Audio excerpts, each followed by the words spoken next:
Диета мейрамханасына жаңа мәзір. Сол себепті диетада жүрген азаматты шақырдық. Келе азамат. Мына тағамның аты қазы танаты. Мынаның үстіндегі қазы неге қызыл десеңіз, арнайы тұзбен жасалады. Қазір дәмін қараймыз. Бисмиллах. Кәдімгі қазыдан дәмі өзгеше екен.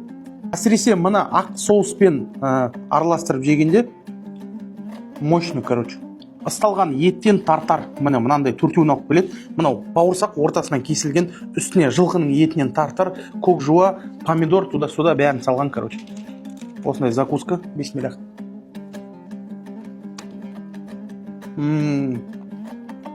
Тағы шуғыз дейсің ба? Жетіген бәліші. Мұнан қараңыз, мына құртақандай бір адамға арналған бәліш. Ішінде брокколи, помидор, ірімшік и нан.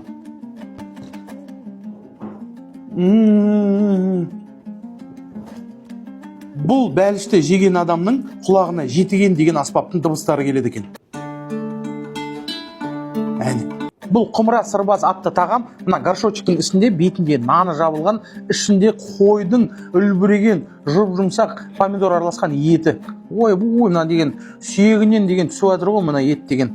Құмыраның ішінде піскен соң еті дейтін үлбіреп, сондай нәзік болып. Қазір дәмін көреміз.